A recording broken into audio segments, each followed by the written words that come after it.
बिस्मिल्लाहिर्रहमानिर्रहीम। अस्सलाम वालेकुम। आज हम एक्सरसाइज 1.1 के अंदर क्वेश्चन नंबर 6 को हल करेंगे। इसके अंदर हमको दो मैट्रिक्स दिए गए हैं और फिर हमसे कहा गया है कि A B C X Y Z की वैल्यूज़ मालूम कीजिए। अब हमारे पास एक मैट्रिक्स है x+3 z+4 2y-7 और इसी तरह 0 6 3y-2 दूसरा मैट्रिक्स है।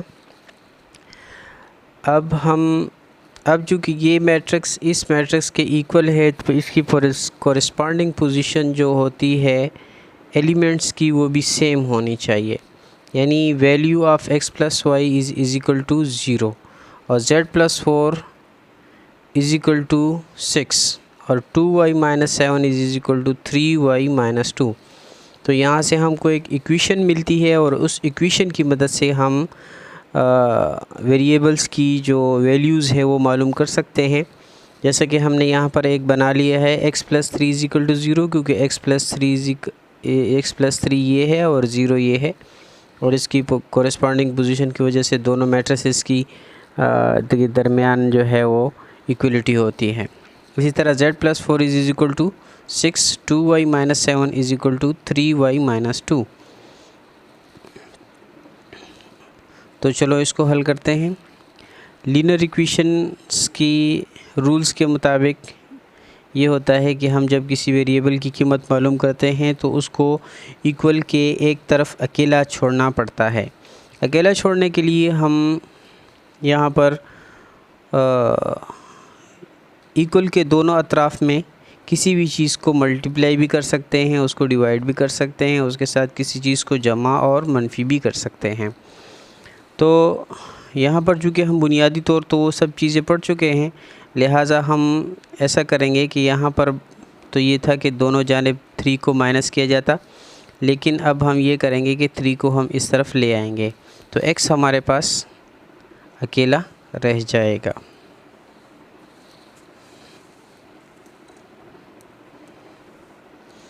x is equal to 0-3। अब 0 चूँकि एडिटिव आइडेंटिटी है, इसको किसी भी रियल नंबर के साथ जमा करें या माइनस करें तो इसका नतीजा एक ही आएगा, यहाँ पर -3।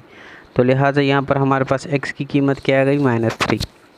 इसी तरह z+4 इज़ इक्वल टू 6, ये एक मैट्रिक्स का एलिमेंट है और ये दूसरे मैट्रिक्स का एलिमेंट है और इसके दरमियान इक्वल का निशान इसलिए कि दोनों मैट्रिसेस एक दूसरे के बराबर हैं। तो यहाँ पर हम z को अकेला एक तरफ इक्वल के निशान पर छोड़ देंगे, इक्वल के निशान के, और ये 4 जो है इसको हम 6 की तरफ ले जाएंगे, क्योंकि वेरिएबल्स को इक्वल के एक तरफ करना होता है लीनियर इक्वेशंस में और कांस्टेंट को दूसरी तरफ अलग करना होता है। यहाँ पर 6 माइनस हमारे पास आ जाएगा 4, तो लिहाजा z की कीमत है हमारे पास 2।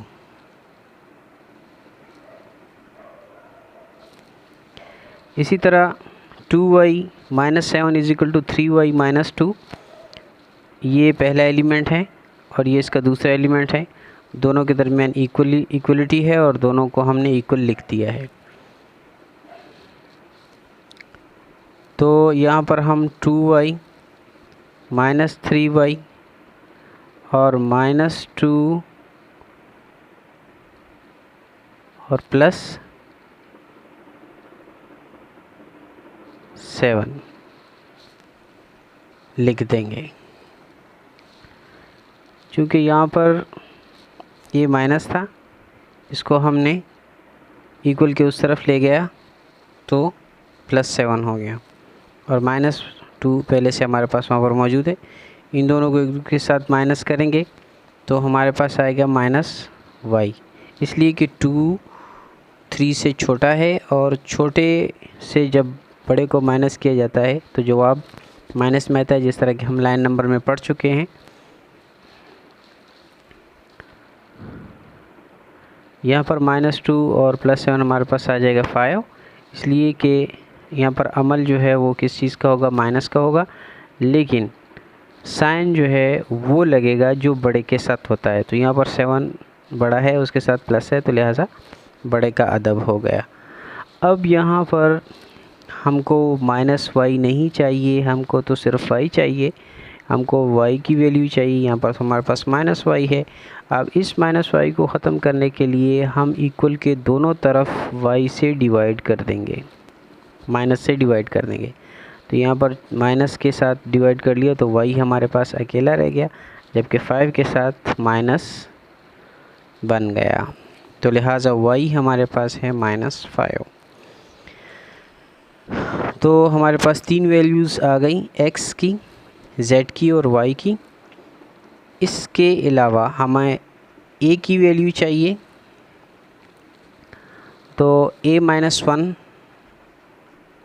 Element of 1 matrix is equal to the 3 -3, इसलिए कि कोरेस्पॉन्डिंग पोजीशन सेम के दरमियान इक्वलिटी न हो तो दो मैट्रिसेस आपस में इक्वल नहीं कहलाते। यहाँ पर इक्वल का निशान है, यहाँ पर ज़रूरी है कि ये एलिमेंट या ये मेंबर इस मेंबर के इक्वल हो। यहाँ पर हमने इक्वल का निशान लगा दिया। तो ए हम लीनियर इक्वेशंस के रूल्स के मुताबिक हमको चूँकि ए की वैल्यू चाहिए, तो ए को हमें इक्वल के एक तरफ अकेला छोड़ना पड़ेगा और 1 को हम उस तरफ ले जाएंगे। -3 + 1, और ये माइनस था, ये प्लस में चेंज हो गया। और यहाँ पर हमारे पास कीमत आ गई -2। इन दोनों के बीच में अमल हुआ माइनस का, और जो साइन बड़े के साथ होता है वही लगता है, तो 3 1 से बड़ा है इसलिए यहाँ पर वो लग गया। तो हमारे पास एक की कीमत आ गई 2।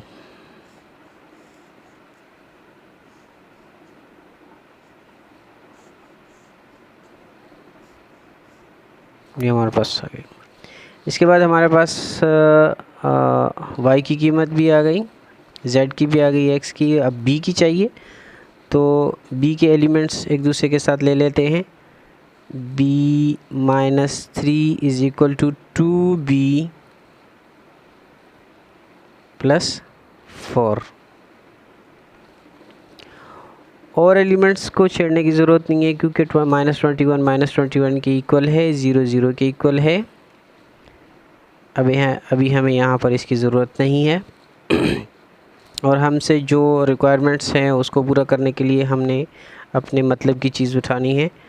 यहाँ पर b -3 2b + 4 है, तो b -2b हो जाएगा। वेरिएबल्स एक तरफ आ जाएंगे, कांस्टेंट दूसरी तरफ चले जाएंगे, इज़ इक्वल टू +4 और +3।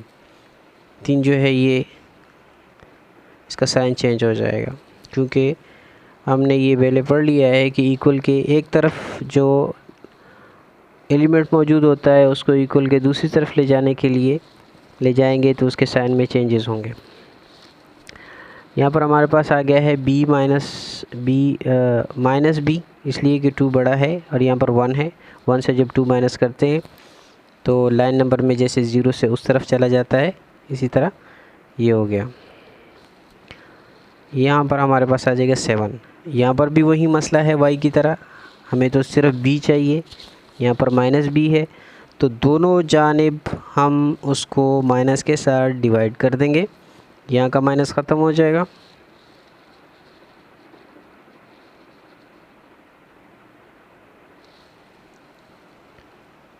और यहाँ पर हमारे पास रह जाएगा b = 7। ये आप इसको मल्टीप्लाई भी कर सकते हैं कि इसके साथ हम इसको मल्टीप्लाई, जैसा कि हमने कहा है कि आप डिवाइड करें, माइनस करें, प्लस करें, तो जो अमल इस तरफ करना है वो उस तरफ भी करना होता है। यहाँ पर हमारे पास आ जाएगा 7। अगर मल्टीप्लाई का अमल किया जाए तो ज़्यादा बेहतर रहेगा, इसलिए कि यहाँ पर फिर थोड़ा सा मसला बन सकता है डिनोमिनेटर के साथ। और हमारे पास b की कीमत आ गई है 7।